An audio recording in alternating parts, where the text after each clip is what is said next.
নমস্কার বন্ধুরা, মায়ের হেসেলে সকলকে স্বাগত। আজকের আপনাদের সঙ্গে শেয়ার করব গলদা চিংড়ির একটা দুর্দান্ত রেসিপি। গলদা চিংড়ির এই রেসিপিটি বাড়িতে যদি একবার এইভাবে বানান, খেতে অসাধারণ হবে। বাড়ির সমস্ত লোকেরা কিন্তু আঙুল চেটেপুটে এই রেসিপিটা খাবে। ভিডিওটা অবশ্যই শুরু থেকে শেষ অবধি দেখবেন, রেসিপিটা কিন্তু একদমই স্কিপ করবেন না। ভালো লাগলে অবশ্যই করে একটা লাইক আর সাবস্ক্রাইব করে দেবেন। তো চলুন শুরু করি এই রেসিপিটা কিভাবে বানিয়েছি। তো প্রথমে এখানে ফ্রেশ গলদা চিংড়ি নুন হলুদ মাখিয়ে রেখেছি, ধুয়ে কেটে পরিষ্কার করে। মাছগুলো ভীষণই ফ্রেশ, এটা ছোট সাইজের গলদা। গলদা মাছগুলোর পিঠে যে নোংরা সুতোটা থাকে সেটা কিন্তু কাঁচি দিয়ে কেটে ফেলে দিয়েছি। এই সুতোটা কিন্তু অবশ্যই ফেলে দিতে হবে। মাছগুলোকে একদম ভালো করে নুন হলুদ মাখানো আছে। আর মেইন যেটা উপকরণ লাগবে সেটা হচ্ছে নারকেলের দুধ। নারকেলটাকে কুড়িয়ে চেপে দুধ বার করে রেখেছি। আপনারা চাইলে রেডিমেড নারকেলের দুধ কিনতে পাওয়া যায়, সেটাও ব্যবহার করতে পারেন। এটা কিন্তু মাস্ট লাগবে। আর এখানে নিয়েছি 3টে মিডিয়াম সাইজের পেঁয়াজ কুচি, বড় হলে 2টো হলেই হয়ে যাবে। আর এখানে 10-12টা মতো রসুন থেতো করা আছে। আর এখানে 2টো মিডিয়াম সাইজের টমেটো কুচিয়ে নিয়েছি। আর লাগছে 2টো শুকনো লঙ্কা। কড়া বসিয়ে দিয়েছি, কড়াটা গরম হয়ে গেলে দিয়ে দেবো বেশ খানিকটা সর্ষের তেল। এই রান্নায় তেলটা পরিমাণটা বেশি লাগবে। তো তেলটা গরম হয়ে গেলে চিংড়ি মাছগুলো হালকা ফ্রাই করে তুলে নেব। চিংড়ি মাছ বেশি ভাজতে লাগে না, আর যেহেতু গরম তেলে চিংড়ি মাছ দেওয়ার সাথে সাথেই চিংড়ি মাছটা লাল হয়ে যায়। তো এপিট ওপিট উল্টে নিয়ে চিংড়ি মাছগুলো তুলে নেব। আমার চ্যানেলে চিংড়ি মাছের বহু রেসিপি রয়েছে, আমি সমস্ত লিঙ্ক ডেসক্রিপশন বক্সে শেয়ার করে দেবো, আপনারা অবশ্যই ফলো করে নেবেন। তো চিংড়ি মাছটা এপিট ওপিট উল্টে দিলাম, দিয়ে এবারে তুলে নিচ্ছি।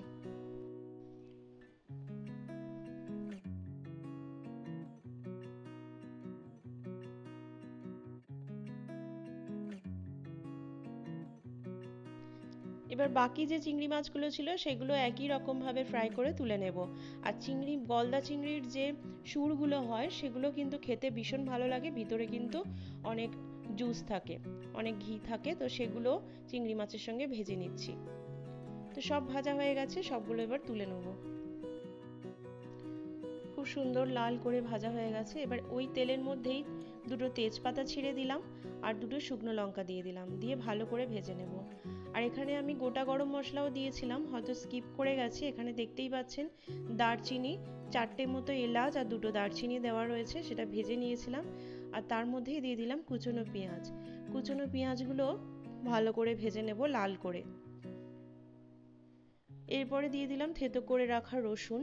যখন হালকা পেঁয়াজটা ভাজা হয়ে যাবে সেই মুহূর্তেই রসুন থেতোটা দিয়ে ভেজে নেব। এরপর দিয়ে দিলাম টমেটো কুচি। পেঁয়াজ টমেটো রসুন 3টেই খুব ভালো করে নরম হওয়া অবধি ভেজে নিতে হবে। আর দিয়ে দিলাম সামান্য একটু নুন, যাতে ভাজতে ভাজতেই পেঁয়াজ আর টমেটোটা গলে যায়। এরপর দিয়ে দিচ্ছি কাশ্মীরি লঙ্কার গুঁড়ো, এখানে 1 চামচ মতো, 1 চামচ হলুদ গুঁড়ো, 1 চামচ ধনে গুঁড়ো, জিরে গুঁড়ো, আর এখানে 1.5 চামচ মতো আদা বাটা, আর 1 চামচ মতো চিনি। সবগুলো দিয়ে উপকরণগুলো খুব ভালো করে তেলের মধ্যে কষিয়ে নেব। যতক্ষণ না মশলাগুলো থেকে তেলটা ছেড়ে আসছে ততক্ষণ অবধি মশলাটাকে কষাতে হবে, গ্যাসটাকে লোতে রেখে। তো মশলাগুলো থেকে খুব সুন্দর তেল ছেড়ে গেছে, মশলাটা আমার কষানো হয়ে গেছে। এবারে অল্প পরিমাণে একটু জল দিয়ে দিলাম। এবার জলটা দিয়ে ভালো করে কষাতে হবে। জলটা দিয়েও কষানো হয়ে গেছে, পুরোপুরি তেলটা ছেড়ে এসেছে। এইবার দিয়ে দেবো নারকেলের দুধটা। নারকেলের দুধটা পুরোটা দিইনি, অল্প একটু দিয়েছি। অল্প একটু নারকেলের দুধ দিয়ে একটু কষিয়ে নেওয়ার পর একটু জল দিয়ে দেবো।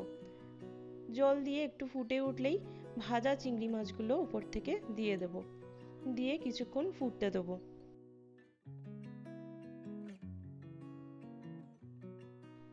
এরপর যে ভাজা শুরগুলো ছিল সেগুলো দিয়েও চিংড়ি মাছের সঙ্গে খুব ভালো করে ফুটিয়ে নেব। কিছুক্ষণ ফুটে যাওয়ার পরে লাস্টে বাকি যে নারকেলের দুধটা ছিল সেটাও দিয়ে দিলাম। এখানে জলের পরিমাণটা কিন্তু অল্প লাগবে, নারকেলের দুধেই পুরো রান্নাটা হবে। তো এবারে টকবক করে ফুটে উঠলে লাস্টে কয়েকটা গোটা কাঁচা লঙ্কা ছড়িয়ে দিয়েছিলাম। ঢাকনা দিয়ে রেখেছিলাম 5 মিনিটের জন্য। 5 মিনিট পরে ঢাকনা খুলে দিয়েছি। দেখুন একদম রেডি হয়ে গেছে। যেহেতু মাছ ভাজা, নারকেলের দুধ, জল লাগেনি, তাই রান্নাটা তাড়াতাড়ি হয়ে গেছে। উপর থেকে একটু ধনেপাতা ছড়িয়ে নিয়েছি। তো গলদা চিংড়ির আমার এই রেসিপিটা কিন্তু একদম কমপ্লিট। কেমন লেগেছে? ভালো লাগলে অবশ্যই কিন্তু একটা করে লাইক সাবস্ক্রাইব করে দেবেন। আর পাশে থাকা বেল আইকনটা অবশ্যই টিপে দেবেন, যাতে পরবর্তীকালে এরকম নতুন নতুন রেসিপির নোটিফিকেশন আপনাদের কাছে পৌঁছে যায়। তো মায়ের হাতে এরকম নিত্য নতুন রান্না দেখার জন্য আমার চ্যানেলটাকে অবশ্যই সাবস্ক্রাইব করে পাশে থাকবেন। ভালো লাগলে অবশ্যই লাইক করে দেবেন। অবশ্যই বাড়িতে এই রেসিপিটা ট্রাই করবেন। ডেসক্রিপশন বক্সটা অবশ্যই ফলো করবেন, ওখানে অনেক রান্নার লিঙ্ক দিয়ে দেবো। তো ভালো থাকবেন, সুস্থ থাকবেন। আজকের মতো টাটা।